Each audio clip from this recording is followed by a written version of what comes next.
Assalamualaikum warahmatullahi wabarakatuh. Waalaikumsalam. Alhamdulillahirabbil alamin. Assalatu wassalamu ala Rasulillah, amma ba'du. Kembali lagi bersama saya Farel Aditya di Time to Talk, podcastnya SMP IT Baitul Muslim. Waktunya bicara, berbagi ilmu untuk semua. Nah, Sobat Muslim, pada hari ini kita kedatangan tamu spesial di momen Hari Santri Nasional.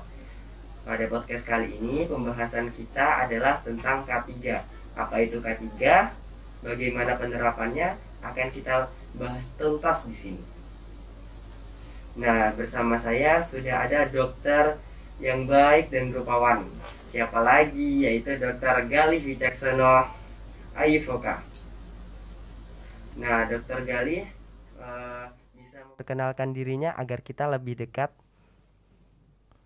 Baik, bismillahirrahmanirrahim. Assalamualaikum warahmatullahi wabarakatuh. Waalaikumsalam warahmatullahi wabarakatuh. Ya, terima kasih Mas Farel selaku moderator. Kemudian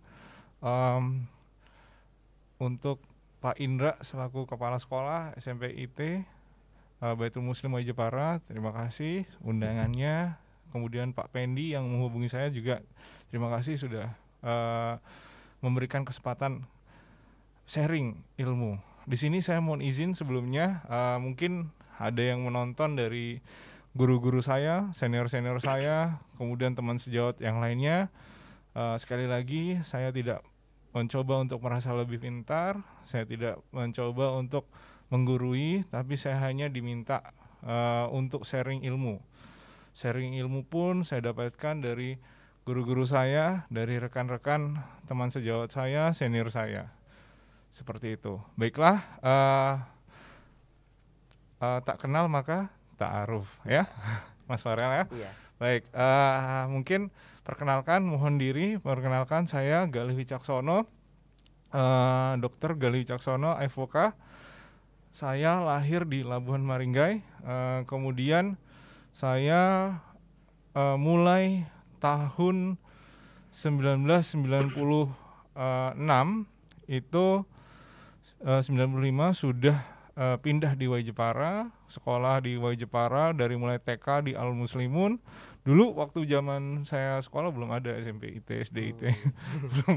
belum ada. Jadi dari situ, dari TK Al Muslimun, kemudian SD sempat ke Metro, SD Muhammadiyah 1 Metro.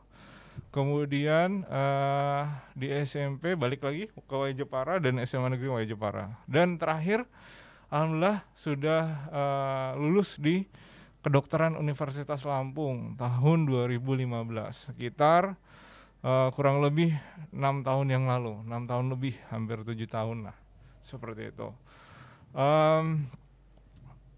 Saya sudah menikah dan memiliki 1 orang anak ya, perempuan. Kemudian ada lagi Mas?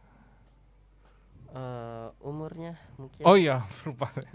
Umur saya sekarang, saya kelahiran tahun 90, umurnya sudah 32 tahun di sini. Kemudian saya sudah berpraktek lebih dari 5 tahun. Ada 3 tempat yang saya aktif saat ini. Dari sebelumnya sudah beranjak hulur ke hilir ya. Bahkan sebelum menginjakkan karir di Lampung pun saya sudah kesana kemari di Jabodetabek, kemudian sampai ke ini juga, bahkan sampai ke Belitung juga untuk beberapa waktu. Kemudian saya juga ini internship itu setelah lulus dokter itu ada magang. Nah, magangnya di Kabupaten Seluma, itu di Bengkulu, 1 jam dari Bengkulu kota, ya terpencil. Ya, kemudian untuk saat ini saya aktif di 3 tempat ini bekerja. Yang pertama, yang paling dekat dulu ya, yang paling dekat di Simaha saat ini ya, di Labuhan Ratu 1, tepatnya di Desa Labuhan Ratu 1, di pinggir jalan raya, di depan Raja Banner atau Notaris Pak Hermon, atau gampangnya dekat seberangnya Bank BRI untuk saat ini. Rencana akan pindah ya, mudah-mudahan mohon doa restunya. Pada bulan Januari tahun 2023 direncanakan pindah di dekat SMP IT kebetulan. Kebetulan dekat situ, mudah-mudahan jadi silaturahim yang baik. Yang kedua, jarak yang kedua, tempat saya praktek di Rumah Sakit Sukadana, dipercaya sebagai di Komite Mutu. Nah, di Komite Mutu ini nanti ada dimensi juga, ada 3 dimensi yang harus ditanggung-jawabi. Yang pertama tentang mutu, keselamatan, dan risiko. Nah, kalau tadi ada temanya tentang K3 juga termasuk di dalamnya di situ. Nanti akan kita bahas. Kemudian terakhir yang paling jauh untuk saat ini, saya di Bandar Jaya di Lampung Tengah, sekitar 90 km dari sini ya. Itu saya dinasnya Senin sampai Jumat ya, pulang pergi. Sebelum ke sana saya praktek di rumah, pulang dari sana tetap praktek di rumah. Jadi insya Allah motonya satu ya, motonya supaya menjadi manusia yang bermanfaat untuk yang lainnya, seperti itu. Jadi di Bandar Jaya itu diamanahkan sebagai Wakil Direktur Rumah Sakit Ibu dan Anak Puri Adia Paramita di bagian pelayanan dan penunjang medis. Seperti itu. Baik. Nah, saya dengar tadi gelarnya Bapak Dokter ini AIVOK. Ya. Emang kepanjangannya apa sih, Dok? Oke. Mungkin untuk teman-teman masyarakat hadirin sekalian mungkin agak asing. Ini apa sih AIVOK ini? Spesialis bukan ya, kemudian magister juga bukan gitu ya. Jadi AIVOK adalah ahli, itu sebenarnya singkatan ahli ilmu faal olahraga klinis gitu. Jadi bahasanya saya ikut fellowship ya selama beberapa hari, udah sampai seminggu ya di Bandung. Di situ mempelajari tentang kedokteran olahraga ya. Kebetulan saya dari dulu sampai sekarang itu sangat menyukai olahraga ya, riadoh ya. Karena ya itu tadi ya, kesehatan dan olahraga itu sesuatu yang sulit untuk dipisahkan, seperti itu ya. Sama sakit juga sebenarnya bisa ke sana, karena kecapean olahraga juga bisa sakit, seperti itu. Cuman banyak yang mungkin belum tahu di mana level AIVO ini adalah bagaimana aktivitas fisik yang baik ya, yang dianjurkan oleh dokter, oleh perhimpunan dari beberapa lembaga sertifikasi kedokteran olahraga ini, agar yang pas dan sesuai dengan standar, seperti itu. Dulu dokter ini ngambil bidang itu emang udah keinginan dari kecil, atau ya nggak kepikiran, tiba-tiba emang takdir Tuhan yang menentukan? Ya, kalau dulu sebenarnya saya sangat saya alhamdulillah sih concernnya di ini ya, dari dulu tuh concernnya di olahraga dan di musik sebenarnya.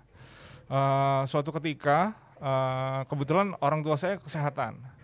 Sebenarnya saya hobi di teknologi informatika gitu. Dulu pengennya jadi IT istilahnya, hacker ya. Enggak, saya lebih ke seneng di bagian desain grafis segala macam, itu saya pelajari sendiri. Dan kata orang tua saya tidak memaksa, cuman hanya lagi-lagi ridhollahi fi ridhol walidain ya, restunya Allah itu ya restunya orang tua gitu. Kalau saya tidak komunikasikan ini, maka akan sulit sekali ya jalan yang akan saya tempuh. Makanya saya tetap berdiskusi, karena kesukaan saya sebenarnya di bidang IT gitu. Nah, kata orang tua saya, khususnya bapak yang mungkin latar belakangnya kesehatan, dibilang untuk dimotivasi sebagai dokter. Karena dari dulu, bahkan dari saya kecil itu, sebenarnya guru saya pertama kali itu bapak saya sendiri di bidang kesehatan. Jadi hitan, kemudian orang luka, berobat segala macam itu dari bapak saya sebenarnya. Yang mungkin sebenarnya dulu perawat, tapi itu tadi namanya orang tua ingin anaknya jauh lebih baik daripada orang tuanya. Mungkin orang tuanya menyampaikan ke saya untuk menjadi lebih baik dari orang tua, yang notabene itu latar belakangnya adalah perawat, maka saya dianjurkan untuk ngambil ke kuliah kedokteran. Dan untuk masalah IT gampang, itu bisa masuk kemana aja, bisa menunjang, apalagi di era saat ini. Di era saat ini dunia kedokteran pun tidak lepas dari IT, karena Permenkes atau Peraturan Menteri Kesehatan yang terbaru itu juga sudah ke arah digitalisasi seperti itu, Mas Farel. Oh, jadi kayak gitu ya. Jadi atas berkat restu orang tua dan juga ridha Allah, akhirnya bisa mencapai untuk keduanya. Ya, alhamdulillah. Alhamdulillah. Nah, kembali ke topik sebelumnya, saya sudah bilang kalau pembahasan kita pada podcast kali ini yaitu tentang K3. Jadi, apa sih Dok yang dimaksud dengan K3 itu? Baik, oke. Jadi sebelumnya ini saya ambil dari referensi ya, namanya menyampaikan sesuatu, apalagi ini bahaya banget, maksudnya menyampaikan ilmu, karena kita sekarang banyak sekali hoax ya. Jadi saya tidak ingin apa yang saya sampaikan di sini bernilai hoax. Untuk itu saya sampaikan dulu evidence base yang saya sampaikan di sini itu dari Peraturan Menteri Ketenagakerjaan nomor 5 tahun 2018. Itu tentang K3 di lingkungan kerja. Kemudian ada lagi satu lagi yang saya baca juga di Peraturan Menteri Kesehatan nomor 50, mirip banget. Satunya nomor 5, satunya nomor 50. Tahunnya sama, 2018. Kemungkinan buatnya sama waktu itu. Nah, di sini kita ambil definisinya ya. K3, kita harus tahu dulu apa sih K3 ya. K3 itu ada udah jelas ya. K-nya 3 seperti itu. K yang pertama tentang keselamatan. K yang kedua tentang kesehatan, dan K yang terakhir itu kerja. Jadi keselamatan dan kesehatan kerja. Ada yang kebalik-balik, ada yang kesehatan dulu, ada yang keselamatan dulu. Yang benar berdasarkan undang-undang Permenaker nomor 5 tahun 2018 itu disebutkan bahwa keselamatan dan kesehatan kerja, di mana segala sesuatu kegiatan ya, segala sesuatu kegiatan itu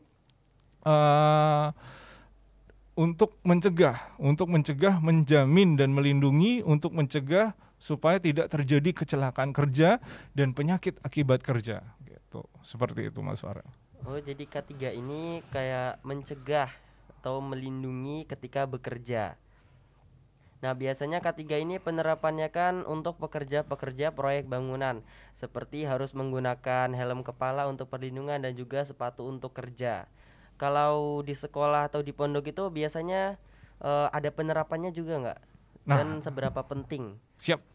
Nah, ini penting, bagus banget nih pertanyaannya.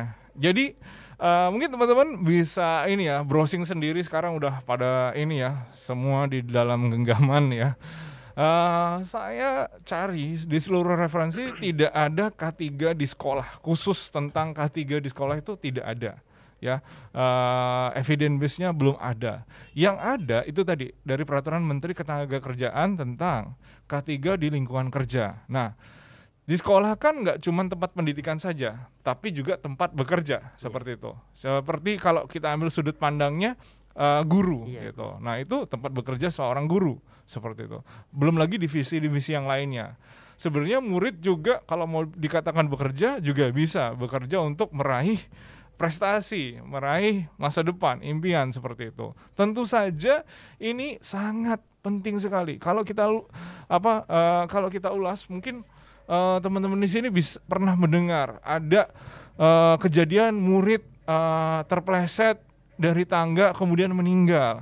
Kemudian ada lagi kejadian tentang kebakaran di suatu sekolah. Kemudian ada banjir ya. Terus lagi karena K3 ini itu ada 5 dimensi, di mana mencegah dari upaya-upaya resiko dari fisika, dari kimia, kemudian dari em, fisika, kimia, biologi, ya, dan ergonomi. Maaf, ada 4, ada 4 ergonomi, ya. Jadi tadi yang seperti yang kita sebutkan. Untuk biologi, nah seperti saat ini, ya, pandemi belum dicabut, ya, oleh WHO. Bahkan ada kabar terbaru, ini ada lahir varian terbaru, ya, masih keturunan Omikron. Omikron ini banyak banget anaknya, ya. Varian barunya XBB namanya. Dirilis kemarin Kemenkes sekitar tanggal 18 Oktober, ya. Nah, di situ itu merupakan salah satu resiko, ya, resiko secara biologis seperti itu. Untuk itu penerapan upaya tadi kan kita udah jelas nih definisinya, ya, keselamatan dan kesehatan kerja, segala bentuk kegiatan yang menjamin, ya, yang menjamin dan melindungi dari kecelakaan kerja, tadi accident, insiden, ya, ada istilahnya namanya kejadian tidak diharapkan. Nah, seperti itu. Kemudian ada dan penyakit akibat kerja. Penyakit akibat kerja kalau kita contohkan bahayanya adalah sekarang yang ancaman biologis, yaitu COVID, ya. Nah, makanya K3-nya upaya pencegahannya adalah memakai APD. Memakai APD itu ya seperti saat ini kita pakai, memakai masker seperti itu. Sebenarnya masyarakat ini kadang terlalu fokus mungkin sudah lelah juga gitu. Sudah lelah memakai APD, padahal itu sangat bermanfaat sekali, ya. Mencegah lebih baik daripada mengobati seperti itu. Nah, masker ini dan cuci tangan itu salah satu implementasi K3 yang harus diterapkan minimal banget di sekolah yang bisa diterapkan. Kenapa? Supaya dapat menghindari, melindungi, ya, baik guru, baik murid, ya, wali murid yang berkunjung terhadap ancaman-ancaman penyakit tadi biologis. Di luar COVID pun dia melindungi, ya, resiko terpapar penyakit saluran nafas seperti itu. Nah, belum lagi kalau kita tadi berbicara aksiden, saya bilang tadi ada beritanya, ya, murid terpeleset tangga kemudian meninggal. Nah, itu kan tadi di situ ada unsur K3-nya, ya, kecelakaan, ya, meskipun bukan kecelakaan kerja, tapi kecelakaan sedang berpendidikan seperti itu. Nah, di situ kita tahu betapa pentingnya penerapan K3. Nah, apa salah satunya supaya mencegah jatuh tadi, ya, misalkan lantainya licin, ada pemberitahuan lantai licin, kemudian ada pegangan di tiap tangganya, atau pemilihan bahan pada lantai tangganya itu yang tidak boleh licin, yang dapat menimbulkan resiko jatuh seperti itu. Kemudian K3 yang lain di sekolah itu seperti resiko kebakaran. Kita nggak tahu, yang biasanya sering terjadi adalah hubungan arus pendek listrik. Nah, kita nggak ada yang pernah tahu, ya, pasti yang jelas, ya, dimanapun itu kita nggak bisa duga, ya kan, karena di setiap ruangan pasti ada colokan. Nah, colokan yang tidak termaintains, ya, itu bisa menjadi resiko kebakaran. Nah, untuk itu paling nggak di sekolah itu juga harus ada APAR namanya, alat pemadam api ringan untuk meredakan api. Lebih bagus lagi ada hidran seperti itu, ya. Gampangnya karena itu salah satu upaya implementasi dari K3 di sekolah. Bagusnya itu sebenarnya sudah wajib di kantor-kantor, tapi bisa diterapkan di sekolah untuk yang masalah kebakaran, banjir. Nah, alhamdulillah di sini mungkin, apakah di sini daerahnya rendah, rawan ini, nah itu juga harus diantisipasi. Kenapa? Banjir atau hujan sering menyebabkan penyakit, ya, diare, apalagi kan di sini ada asrama, ya. Kontaminasi air yang tadi tuh, kalau kita lupa perilaku hidup bersih dan sehat PHBS, salah satunya implementasinya adalah cuci tangan dengan sabun, 6 langkah WHO. Nah, itu untuk upaya pencegahannya, karena sering hujan terus banjir menyebabkan kontaminasi bakteri, virus, segala macam. Nah, itu kalau nggak kita cegah dengan perilaku hidup bersih dan sehat, maka akan terjadi sebuah penyakit tadi, definisinya ada penyakit akibat kerja. Seperti itu. Kemudian yang paling sering adalah akibat ergonomi. Nah, ergonomi ini sebenarnya kecocokan ya. Kecocokan setiap masing-masing individu terhadap lingkungan kerjanya. Mulai dari kursinya, mulai dari mejanya ya. Kemudian layar monitor kalau misalkan ada komputer ya. Masing-masing ergonominya beda-beda ya. Ergonomi yang bagus atau penyesuaian tubuh yang bagus itu ya sesuai dengan bentuk anatomi atau bentuk tubuh dari dari gurunya, dari muridnya, seperti itu. Tidak sama gitu. Kalau dulu, kalau kita ulas balik, flashback ya, ergonomi yang terjadi mungkin dulu adalah bangku sekolahnya dari kayu. Dari kayu, mohon maaf, mungkin bukan masalah empuk atau tidaknya, tapi tidak ergonomi. Karena ergonomi yang bagus itu adalah dia benar-benar bisa menopang tubuh sesuai dengan bentuk tulang belakang dari badan, kursinya, kemudian ini 90 derajat seperti itu. Nanti mungkin kita bisa bahas lebih dalam lagi. Dan ergonomi ini itu juga bagian dari K3 seperti itu. Oh, jadi walaupun K3 yang tidak tercantum dalam undang-undang, yaitu di sekolah dan di pondok, itu ternyata K3 itu juga ada di sekolah dan juga di pondok gitu ya, Dok? Bisa diimplementasikan maksudnya. Oh, gitu. Bisa diimplementasikan. Iya. Di undang-undangnya cuman ada 2, di fasilitas pelayanan kesehatan di Permenkes nomor 50 tahun 2018, satu lagi di lingkungan kerja di Permenaker nomor 5 tahun 2018 juga gitu. Dan itu juga penting banget ya, Dok, penting ya? Banget, penting banget. Jadi semua guru, siswa, dan semua warga sekolah kayak wajib harus menerapkannya ya, Dok, ya? Wajib banget. Nah, kalau implementasi di kelas ini, Dok, tentang K3 yang di kelas, kira-kira apa, Dok, misalnya? Ya, di kelas itu ya saya balik lagi, pertama kita harus terapkan kebiasaan baru ya, kebiasaan baru pakai APD ya. Saya lihat sekarang sudah banyak banget yang mungkin semua sudah lelah. Nah, ini masukan untuk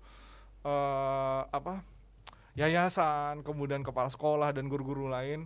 Sekali lagi, APD itu meskipun bukan COVID itu penting ya, penting banget untuk semua kalangan. Kenapa? Itu pertahanan pertama untuk tadi definisi dari K3 ada penyakit akibat kerja ya, mencegah penyakit akibat kerja. Loh, apa contohnya? Ada yang batuk-batuk, ada yang pilek, ada yang bersin-bersin. Kalau kita nggak pakai masker, kalau kita nggak pakai APD, langsung masuk kumannya ke kita, langsung ya, nanti pasti alhamdulillah masih dipercaya oleh guru-guru, kemudian kepala sekolah dan murid-murid, wali murid, SMBIT dan SDIT serta SMAIT. Ujung-ujungnya kalau tidak pakai APD ya sebenarnya balik lagi, nanti pasti akan konsul ke dokter gali gitu ya, berobat ya. Seperti itu. Jadi sebenarnya kalau itu tadi mungkin sekolah bisa ngebuat masker dari kain.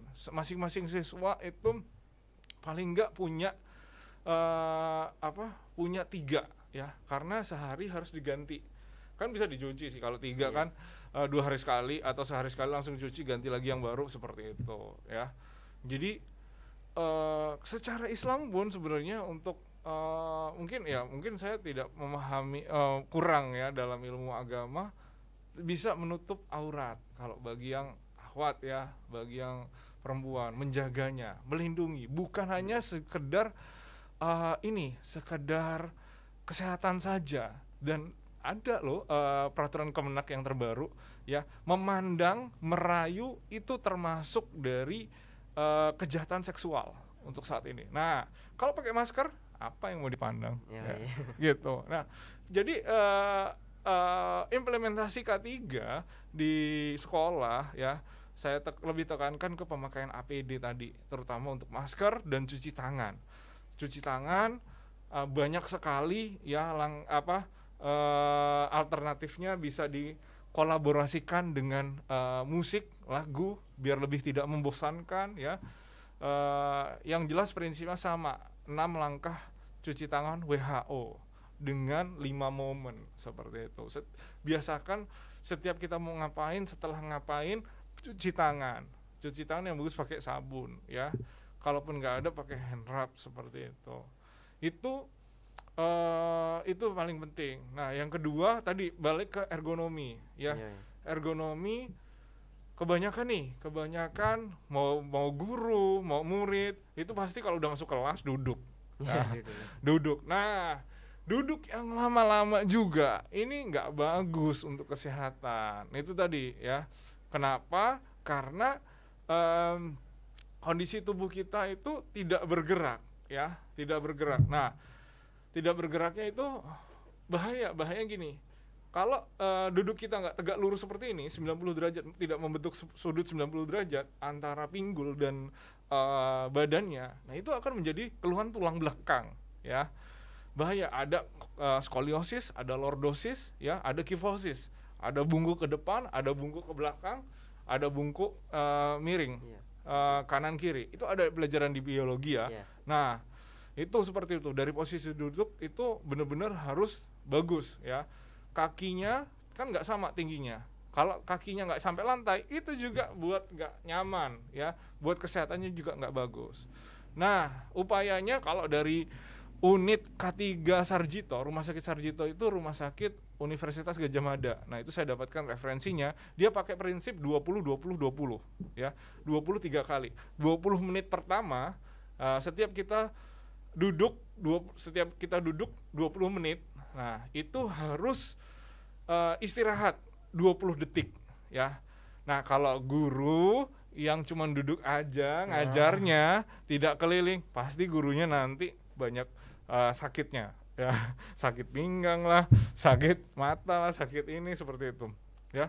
Ya, jadi strateginya adalah 20-20-20 ya. 20 menit kita duduk, kemudian 20 kita peregangan ya, 20 detik peregangan leher ya.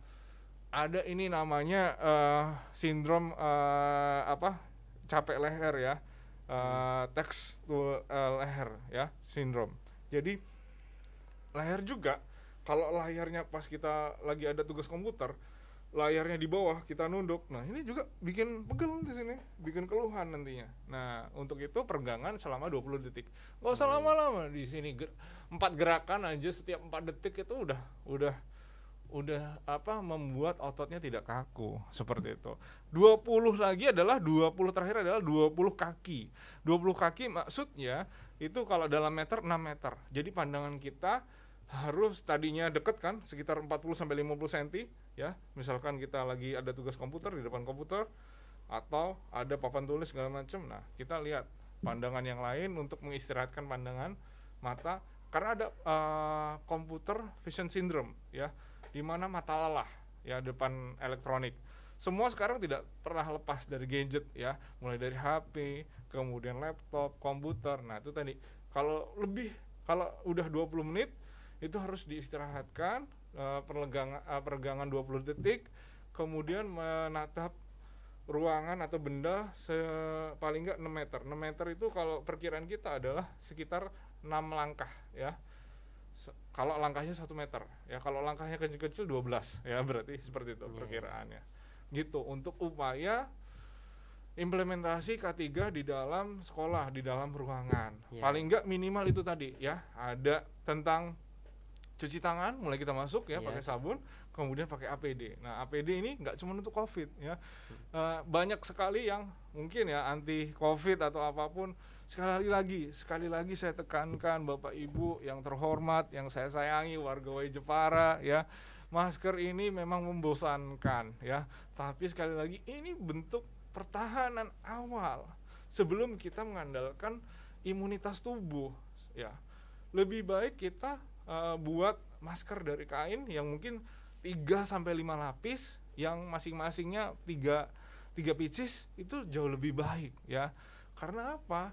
Daripada kita minum vitamin, kemudian kita apalagi belum yang lain-lain seperti itu. menambah kosnya lebih banyak seperti itu. Ingat, ada lagi kemarin saya dapat ilmu dari guru saya, ada yang bilang minum vitamin nanti menggantikan sehat, biar supaya sehat. Kalau kita nggak istirahat, minum vitamin sampai 1 karung pun, 1 full kulkas pun, itu tidak akan mengganti seperti itu. Mungkin itu tadi ya. Jadi dari cuci tangan, pakai masker ya. Pakai masker nggak cuma era COVID ya, mencegah penyakit COVID. Yang di luar COVID ada yang lebih parah ya, TBC.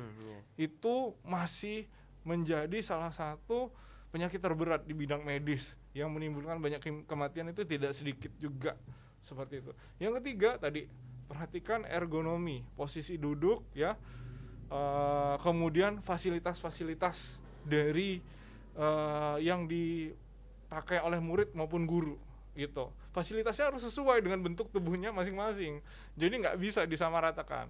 Kalau nggak bisa mungkin, atau bisanya hanya seragam, tadi pakai strategi 20 ya, 20 menit aktivitas itu harus berhenti pakai peregangan. Kalau perlu diberikan stopwatch ya, biar ada timekeepernya. 20 detik peregangan, kemudian 20 kaki atau 6 meter untuk mengistirahatkan pandangan. Seperti itu ya. Oh, jadi bentuk implementasinya bisa berupa tentang bisa posisi duduk ya yang sesuai yang diinginkan, dan posisi duduk yang benar ya. Kalau implementasi di pondok kira-kira gimana nih, Dok? Apa jajanan sembarangan itu masuk K3? Di pondok, di asrama ya? Iya. Oke. Jadi sebenarnya kalau kita bicara jajan sembarangan itu ini sih, kalau mau dipaksakan masuk itu bisa menyebabkan penyakit akibat kerja ya. Kenapa? Ada senyawa kimia atau biologi yang kita makan yang kemudian di dalam tubuh itu memetabolisme, memproses menjadi sesuatu yang menimbulkan penyakit. Itu bisa juga sebenarnya kalau mau dikaitkan, tapi tidak secara langsung gitu. Intinya jangan kita bicara masalah minuman kaleng atau jajanan. Teh dan kopi saja, kalau perbandingannya itu lebih sedikit daripada air mineral, itu sangat berbahaya ya, sangat berbahaya. Kenapa? Ginjal kita akan dehidrasi. Teh, kopi itu menarik air ya, namanya fase diuretik ya, diuresis seperti itu. Jadi dia menarik air sehingga membuat dehidrasi. Kalau dehidrasi, ginjalnya nanti akan timbul penyakit ya, dia bisa menjadi infeksi saluran kemih, kemudian bisa jadi batu saluran kemih, bahkan mungkin yang sedang hits saat ini bisa jadi gangguan ginjal akut seperti itu. Tapi bukan karena minuman, tapi ada sebab yang lain seperti itu. Nah, apa pendapat dokter tadi tentang penyakit ginjal akut tadi? Oke, baik. Seperti yang saya kutip dari konferensi pers dari Pak Budi. Pak Budi itu adalah Menteri Kesehatan kita ya.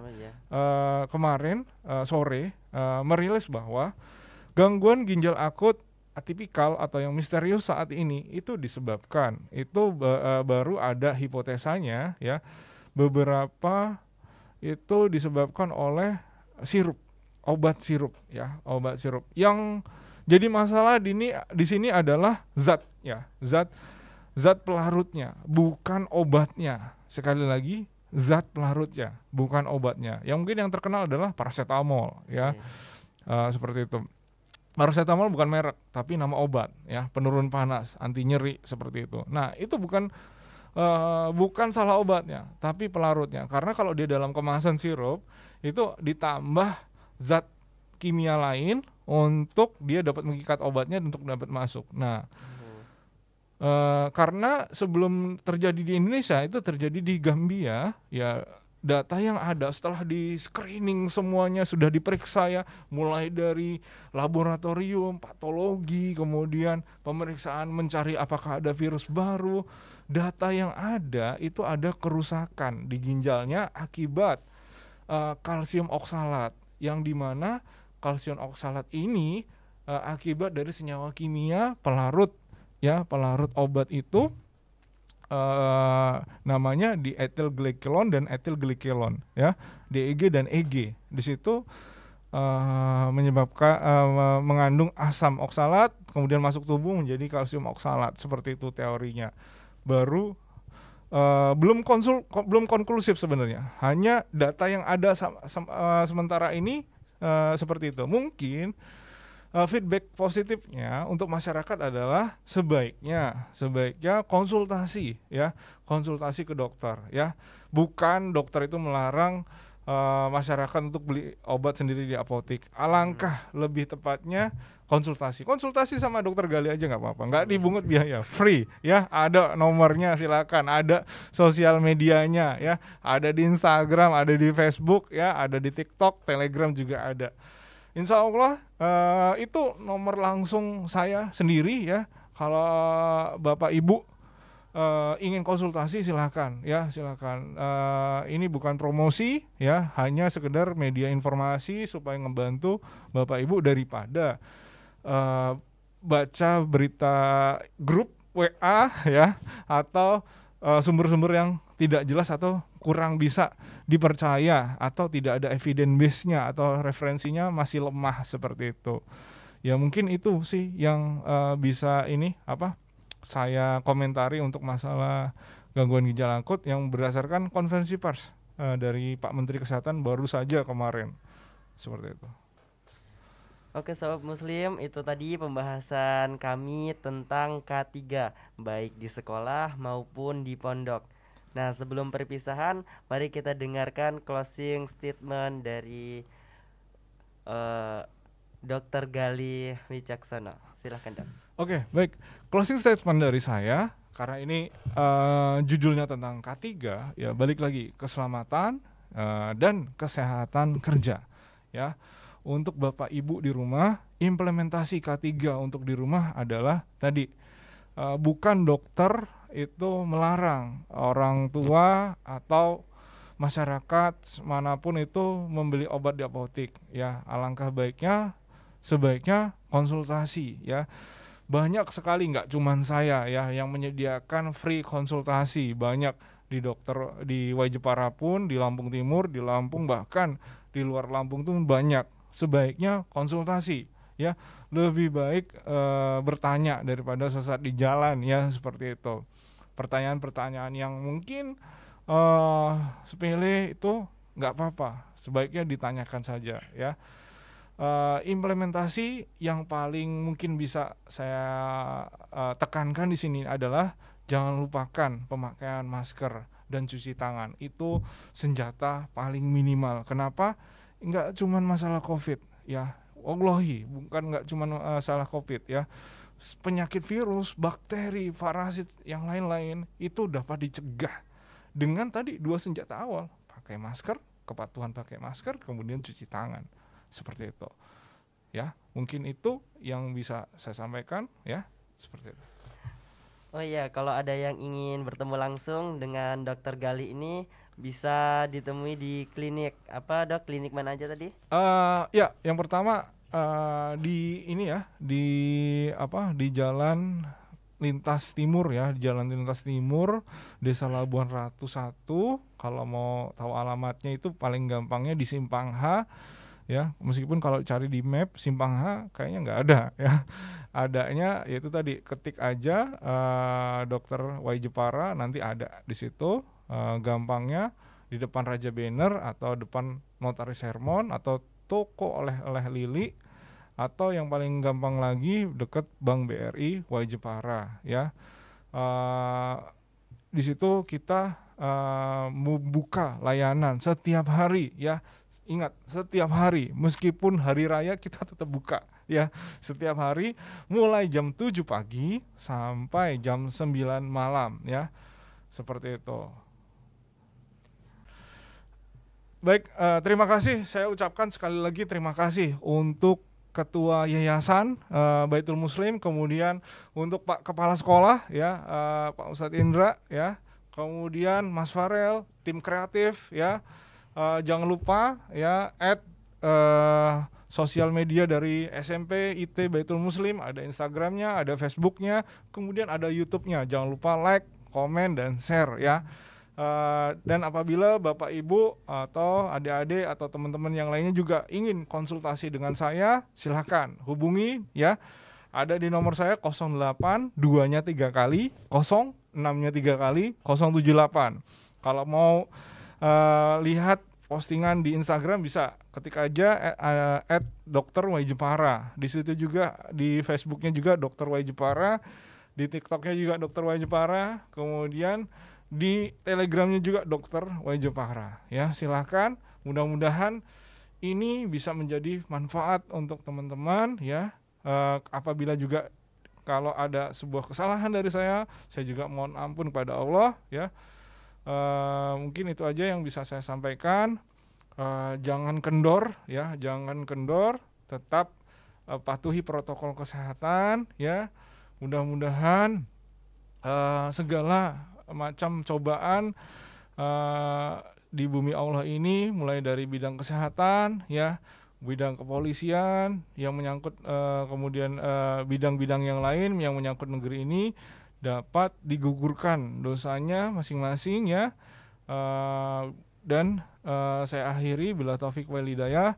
Wassalamualaikum warahmatullahi wabarakatuh. Salam sehat. Terima kasih Dok atas waktunya. Semoga di lain waktu bisa berbincang lagi dengan tema yang berbeda, dan semoga pembahasan ini bisa menjadi edukasi buat masyarakat-masyarakat yang ada di luar sana. Saya Farel Aditya selaku tim jurnalistik pamit undur diri. Wassalamualaikum warahmatullahi wabarakatuh.